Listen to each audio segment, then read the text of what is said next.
আমিও টাকা রিটার্ন করতাম, আমি করতে পারি নাই কারণ উনি মহিলা সাংবাদিক টাকা দিবে আমাকে।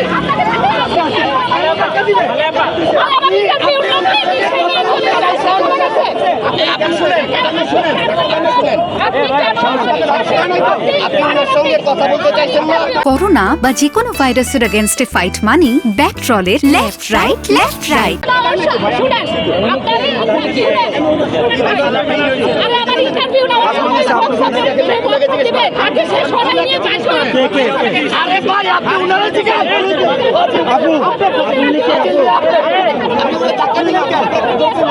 মহিলা সাংবাদিক এসে ধাক্কা দিবে একজন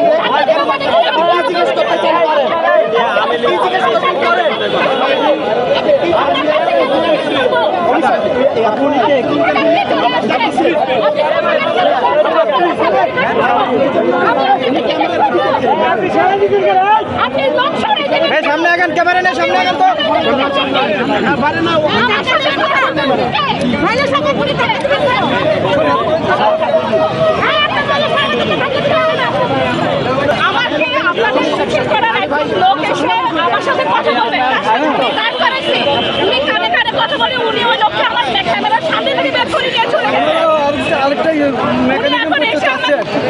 এখন আমাকে বলতেছে আপনি কি জানতে চান আমাকে বলেন, কেন আমি আপনার সাথে কথা বলবো আগে? অস্থিতিশীল করার জন্য ওনারা এগুলো শুরু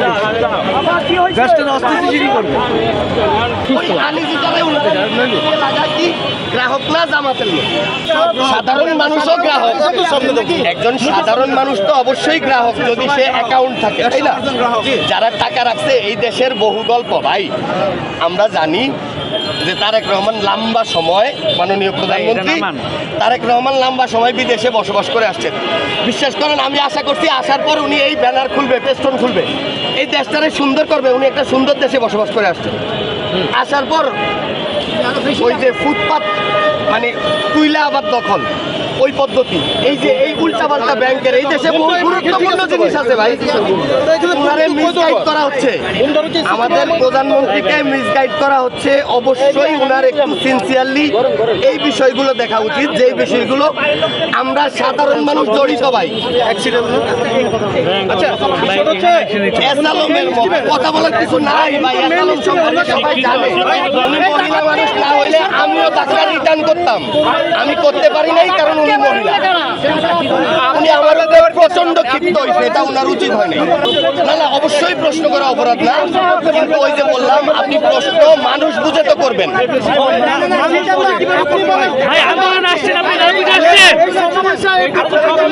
আচ্ছা ভাই, আচ্ছা ভাই